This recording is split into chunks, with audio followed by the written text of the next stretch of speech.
نحمده ونصلي ونسلم على رسوله الكريم أما بعد فأعوذ بالله من الشيطان الرجيم بسم الله الرحمن الرحيم قال النبي صلى الله تعالى عليه وسلم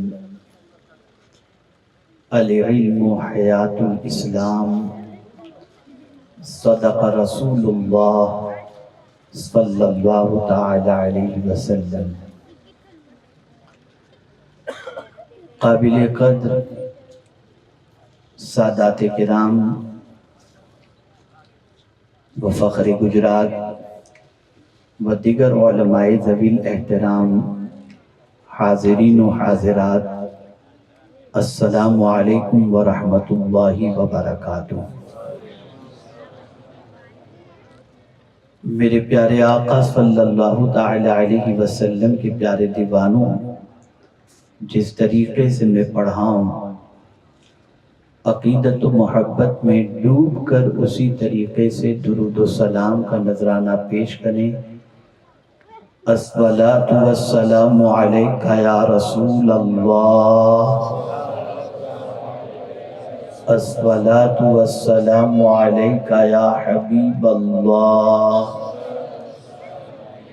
الصلاۃ والسلام علیک یا نبی اللہ، الصلاۃ والسلام علیک یا نور اللہ، وعلی آلک و اصحابک یا حبیب اللہ صلی اللہ تعالی علیہ وسلم۔ میرے پیارے آقا صلی اللہ تعالی علیہ وسلم کے پیارے دیوانوں، جامعہ معینیہ اظہر العلوم سے متعلق اور مصباحی ویلفیئر مشن سے متعلق تفصیلات آپ نے سماعت فرمائیں، اور یقیناً کسی بھی چیز کا قائم کرنا آسان ہے، چلانا بہت مشکل ہے۔ لیکن جب مقصد کام یہ ہو کہ کام وہ لے لیجئے تم کو جو راضی کرے، ٹھیک ہو نام رضا تم پہ کروڑوں درود، تو پھر وہ بنتا بھی ہے اور چلتا بھی ہے۔ اللہ کرے کہ جس مقصد خیر کے لیے اس عظیم ادارے کو فخر گجرات نے قائم کیا اپنے رفقا کے ساتھ، اور جن لوگوں نے جس اعتبار سے بھی تعاون کیا، رب قدیر اپنی شان کے مطابق اس کا اجر عطا فرمائے۔ میری پوری گفتگو آپ کے ذہن میں رہے یا نہ رہے، لیکن یہ جو جملہ عرض کرنے جا رہا ہوں، اس جملے کو آپ ہمیشہ کے لیے دل و دماغ کے اندر محفوظ کر لیں، اور خاص طور پر آئی ہوئی خواتین، میری بہنیں، میری مائیں، میری بچیاں، باپ اگر دیندار ہوتا ہے تو دین گھر کے دروازے تک پہنچتا ہے، اور ماں اگر دیندار ہوتی ہے تو دین نسلوں تک پہنچتا ہے۔ موجودہ دور کے اندر جتنی بھی بے راہ روی ہے، اس میں سب سے زیادہ اگر کسی کی لاپرواہی ہے، جہالت ہے، تو وہ ماں کی ہے۔ باپ صبح سے لے کر رات تک اپنے بچے کی فیس کی خاطر، اپنی بیوی کے کپڑوں کی خاطر، اپنی بیوی کے زیورات کی خاطر، اس کی آسائش کی خاطر، کھانے پینے کے انتظام کی خاطر صبح سے لے کر رات تک محنت کرتا ہے۔ اور گھر میں رہنے والی عورت بیوی وہ کیا کرتی ہے؟ بگ باس دیکھتی ہے، سیریل دیکھتی ہے، اور نہ جانے کیا کیا کرتی ہے۔ نتیجتاً اپنے بچوں کی دیکھ بھال صحیح طور پر نہ کرنے کی بنیاد پر بچوں کے قدم پھسل جاتے ہیں، اور پھر بچوں کی وجہ سے ماں باپ کی زندگی اور ماں باپ کی نیندیں حرام ہو جایا کرتی ہیں۔ عورتوں کا علم حاصل کرنا کتنا ضروری ہے، اگر اس کو سمجھنا ہے تو رسول گرامی وقار صلی اللہ علیہ وسلم کی حکمت عملی کو سمجھو۔ پیغمبر رحمت صلی اللہ علیہ وسلم کی عمر بہت زیادہ، لیکن اپنے سے عمر کے اندر بہت چھوٹی حضرت عائشہ صدیقہ رضی اللہ تعالی عنہ سے سرکار نے نکاح فرمایا۔ ٹرین کے اندر مجھ سے ایک صاحب نے، غیر مسلم نے، سوال پوچھا کہ آپ کے نبی اتنی شادیاں اور پھر اتنی چھوٹی بچی سے شادی کی؟ تو میں نے کہا سنو، پیغمبر کی نظر صرف حال کو نہیں دیکھتی، مستقبل کو بھی دیکھتی ہے۔ رسول اعظم نے حضرت عائشہ صدیقہ رضی اللہ تعالی عنہ میں دیکھ لیا تھا کہ یہ وہی لڑکی ہے جس سے 1/4 اسلام پوری دنیا میں پھیلے گا۔ تو رسول گرامی وقار صلی اللہ علیہ وسلم کے لیے یہی ایک راہ تھی کہ انہیں اپنے عقد میں لے کر ان کو اپنی نیابت اور اپنی وراثت عطا فرما دیں۔ آپ کو حیرت ہوگی کہ پورے مدینے کے اندر جتنے فقہا تھے کم و بیش 149، اس میں 14 جو تھے وہ بہت اونچے مقام پر تھے۔ ان 14 فقہا کے اندر ام المؤمنین حضرت عائشہ صدیقہ رضی اللہ تعالی عنہ کا نام بھی موجود ہے۔ صحابہ جب کسی مسئلے کے اندر الجھ جاتے اور انہیں کوئی حل نظر نہ آتا صحابہ، تو آپ جانتے ہیں ام المؤمنین حضرت عائشہ صدیقہ رضی اللہ تعالی عنہ سے پس پردہ سوال پوچھتے اور ام المؤمنین اس کا جواب دے کر صحابہ کو مطمئن کیا کرتی تھی۔ جب علم عورتوں کے پاس تھا، جب علم دین خواتین اسلام کے پاس تھا، تو ان کے بطن سے ڈانسر پیدا نہیں ہوتے تھے، نجات کے ذریعے پیدا ہوا کرتے تھے۔ فخر گجرات نے سلطان الہند کی طرف نسبت کر کے ادارے کو قائم کر کے جو کچھ باتیں انہوں نے بتائی ہیں، ذرا اسی سلطان الہند کی زندگی کو دیکھ لو۔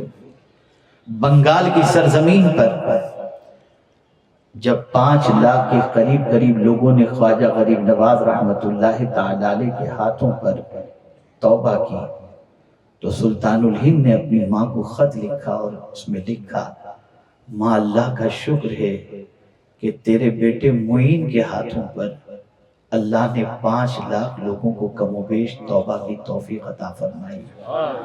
تو ماں نے جواب میں لکھا، بیٹے معین یہ تیرا کمال نہیں، یہ میرا کمال ہے کہ میں نے کبھی تجھے بے وضو دودھ نہیں پلایا تھا، اس وجہ سے اللہ نے تیری زبان میں یہ تاثیر عطا فرمائی۔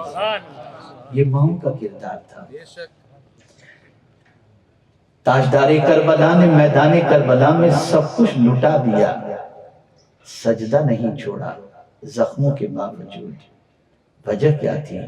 اپنی ماں کو سجدے میں دیکھتے تھے، اپنی ماں کو تلاوت کرتے دیکھتے تھے، اپنی ماں کو عبادت و ریاضت میں دیکھتے تھے، خشیت ربانی میں دیکھتے تھے۔ جب ماں کی ایسی زندگی انہوں نے دیکھی اور اتنی بڑی قربانی جب ماں کی انہوں نے دیکھی کہ بھوکے رہ کر فقیر کو دے رہے ہیں، اسیر کو دے رہے ہیں، یتیم کو کھلا رہے ہیں، جب اتنا بڑا ایثار اپنی ماں کا انہوں نے دیکھا، اور جس ایثار پر پروردگار کی رحمت مچل گئی اور پروردگار نے آیت کریمہ نازل فرمائی ان کی شان کے اندر، ان کے کردار پر، تو آپ دیکھیں وَيُطْعِمُونَ الطَّعَامَ عَلَىٰ حُبِّهِ مِسْكِينًا وَيَتِيمًا وَأَسِيرًا۔ اور پھر جب انہوں نے شکریہ ادا کیا تو حضرت خاتون جنت کہتی ہیں انما نطعمکم لوجہ اللہ لا نرید منکم جزاء ولا شکورا. تو بیٹے نے اپنی ماں کی قربانی اس طرح سے دیکھی تھی تو کربلا میں سب کچھ لٹانے کے لیے تیار ہو گئے. لیکن آج جب بچے اپنی ماں کو گانے گنگناتے دیکھتے ہیں، ماں کو اپنے بچے کو روتا بلکتا دیکھتے ہوئے بھی کہ بچہ، ماں دیکھ رہی کہ بچہ بلک رہا ہے، رو رہا ہے، تڑپ رہا ہے، لیکن ماں کا سیریل نہیں چھوٹنا چاہیے، لے جا بچے کو ادھر لے جا، دیکھیں سنگ مس ہو جائے گا. تو ظاہر سی بات ہے کہ تباہی نہیں پیدا ہوگی تو اور کیا ہوگا. بہت بڑا کارنامہ ہے یہ ادارہ.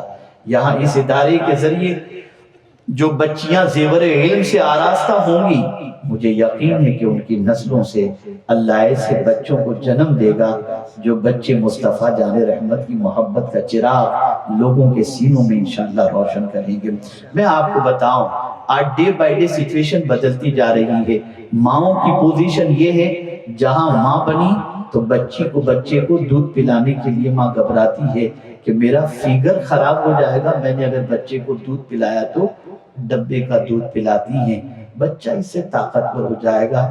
میری بہنوں، میں آپ سے پوچھنا چاہتا ہوں، آپ ڈبے کے دودھ اور پاؤڈر کے دودھ کے ذریعے بچے کو طاقت تو دے سکتے ہو، ماں کی ممتا کہاں سے دے سکو گے؟ ماں کی ممتا تو اس وقت ملے گی جب آپ انہیں اپنے سینے سے لگا کر اپنا دودھ انہیں پلاؤ گے، اور اسی دودھ کے ساتھ جب آپ مصطفیٰ پیارے کی محبت، درود شریف، تلاوت قرآن مقدس کر کے جب آپ اپنے بچوں کو دودھ پلاؤ گے تو یہی بچہ بڑھاپے میں آپ کو گھر سے نہیں نکالے گا بلکہ آپ کے قدموں سے چپٹ کر رہے گا اور آپ کی نجات کا سامان بن جائے گا. علم بہت ضروری ہے. تاریخ اٹھا کر دیکھو، صحابیات کا علمی ذوق دیکھو، صحابیات کا علمی شوق دیکھو.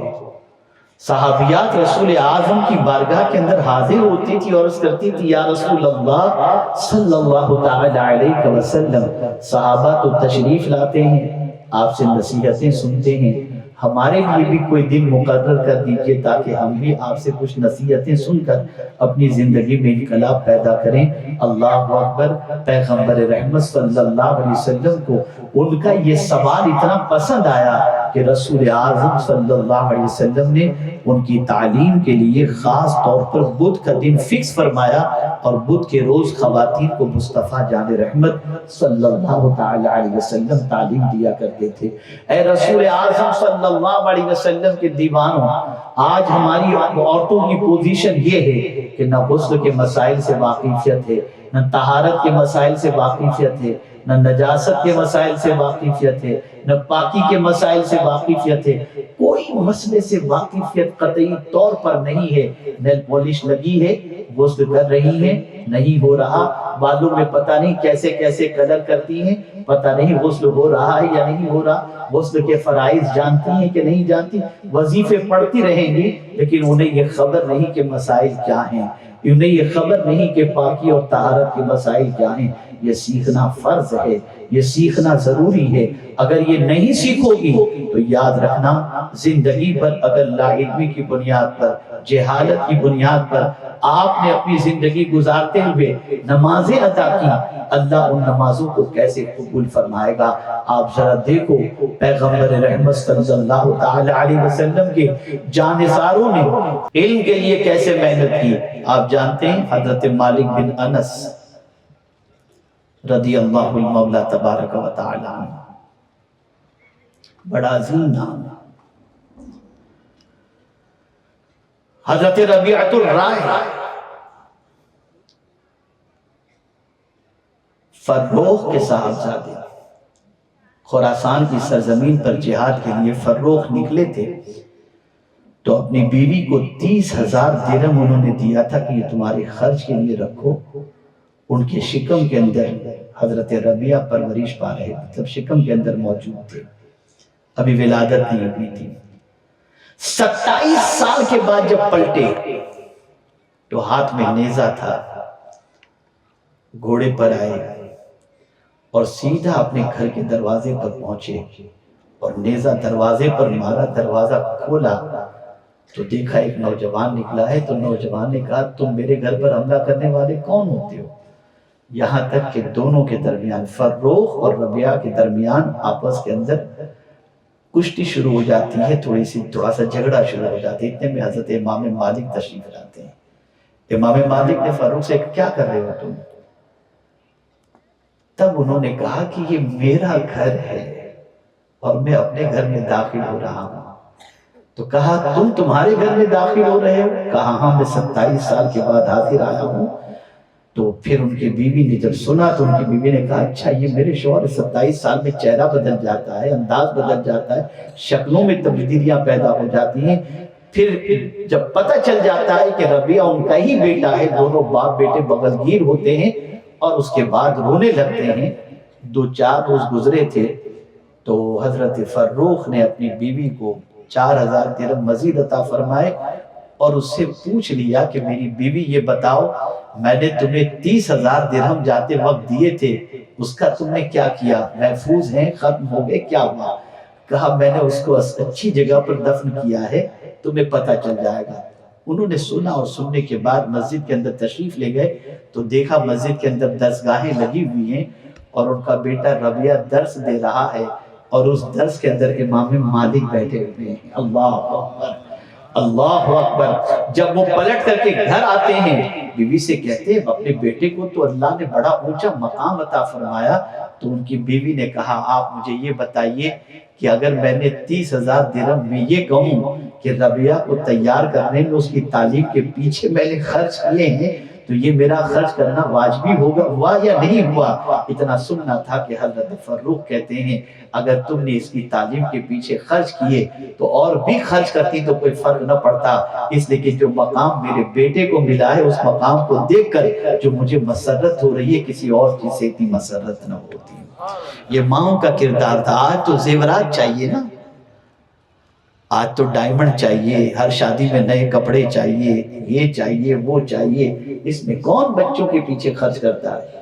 یہ خواتین تھیں جو اپنے بچوں کو آخرت کی نجات کا سامان بنانا چاہتی تھی، انہیں علم کے زیور سے آراستہ کرتی تھی، ان کی تربیت کرتی تھی، انہیں دین کے سانچے میں ڈالتی تھی، انہیں بتا دی تھی کہ ماں باپ کے حقوق کیا ہیں، اسلام کے حقوق کیا ہیں۔ اسلام صرف لفظوں کی جمع خرچی سے نہیں چلتا، بلکہ اسلام کو اگر زندہ دیکھنا چاہتے ہو تو رسول اعظم صلی اللہ علیہ وسلم نے فرمایا العلم حیات الاسلام، علم اسلام کی زندگی ہے۔ اور علم کے سلسلے میں ماؤں کا کردار بڑا عظیم رہا ہے، ماؤں کا رول بڑا عظیم رہا ہے۔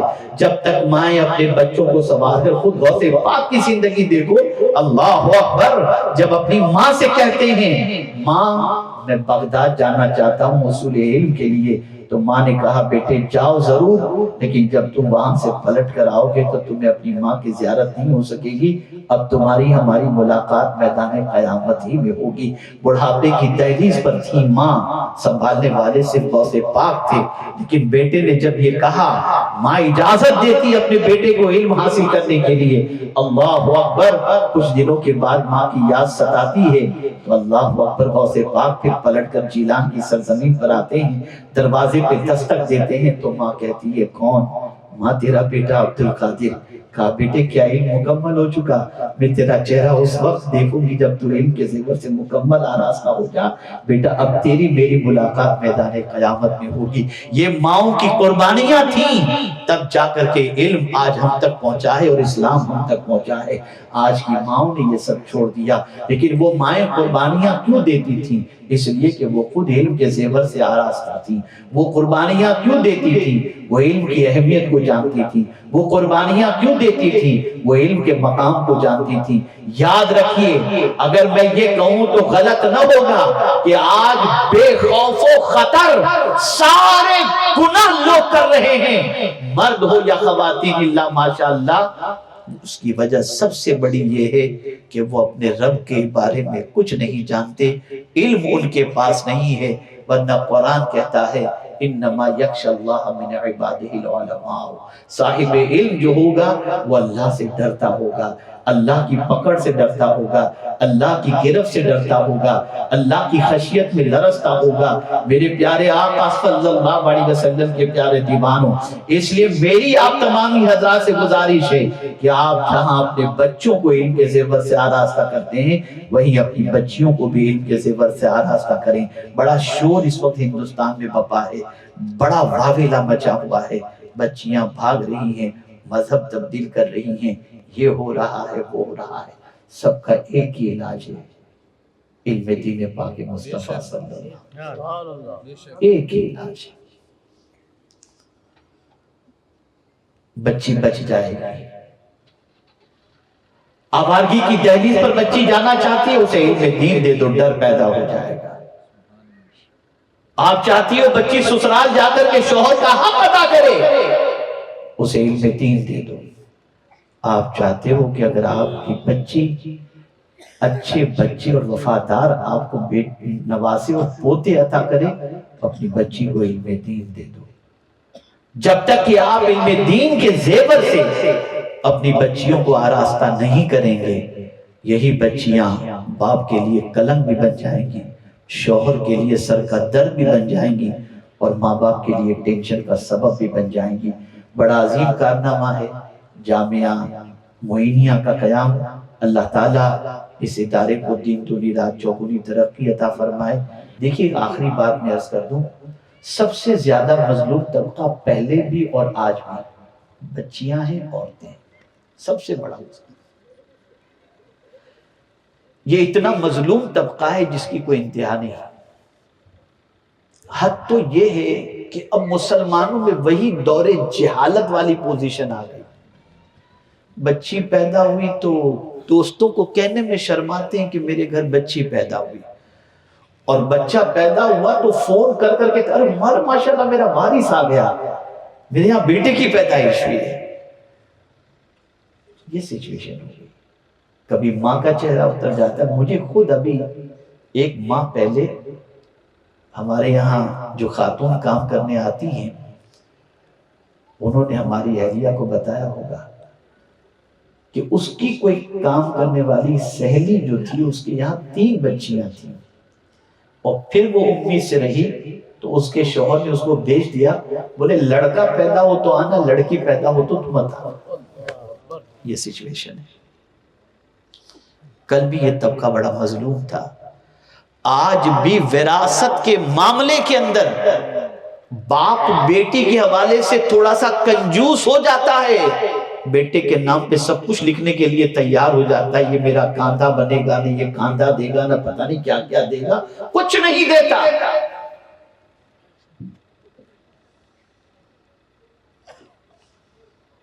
جتنی بچیاں آج کے دور میں ماں باپ کو سنبھالتی ہیں، اتنے بیٹے نہیں سنبھالتے۔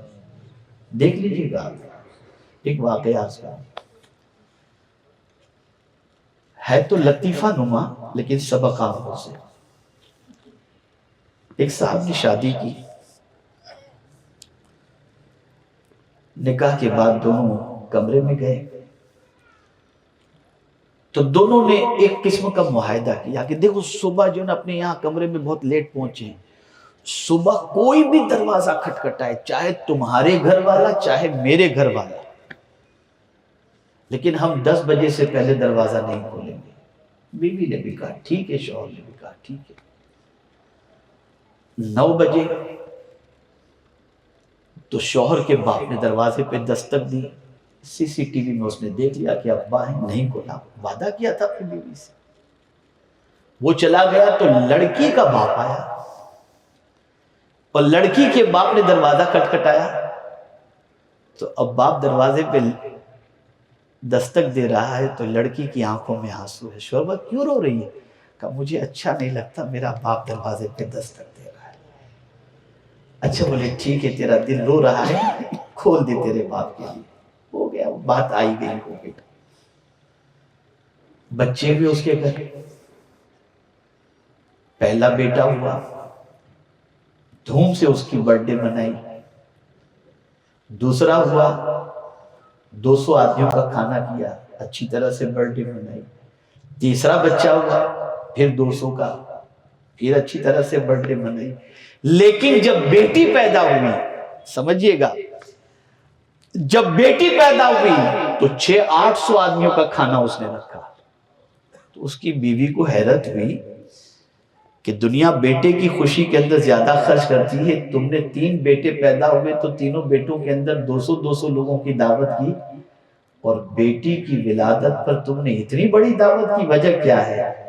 کہ تمہیں وہ دن یاد ہے نا، میں نے تو اپنے باپ کے لیے دروازہ نہیں کھولا تھا، تم دروازہ کھولنے کے لیے تیار ہو گئی، تو میں اس خوشی میں اپنی بیٹی کے ولادت پر اتنی بڑی دعوت کیا ہوں، یہ بھی کبھی میرے لیے دروازہ کھولنے کے لیے تیار ہو جائے. لیکن آج کے جہالت کے دور کے اندر بھی بیٹی کو حقارت کی نظر سے دیکھا جاتا ہے، اور پیغمبر رحمت جانتے تھے کہ یہ دور آئے گا، اس نے بڑی تاکید فرمائی. وصال کے وقت بھی رسول اعظم صلی اللہ علیہ وسلم کے لبھائے مبارک پر جو جنبش تھی، اس میں جو دعا تھی، اس میں سرکار صلی اللہ علیہ وسلم نے وصیت کے طور پر عورتوں کے حوالے سے تاکید فرمائی. اتنا خیال، میری قوم کی بچیوں، جتنا احسان تم پر حضور نے فرمایا ہے اتنا کسی پر نہیں. ولادت کے وقت سب سے پہلا احسان اگر حضور نے کسی پر فرمایا ہے تو وہ عورت ہے. ادھر سرکار پیدا ہو گئے صلی اللہ علیہ وسلم، ابو لہب کی لونڈی سویبہ نے جا کر کے اسے اطلاع دی تمہارے بھائی عبداللہ کے گھر محمد پیدا ہوئے ہیں.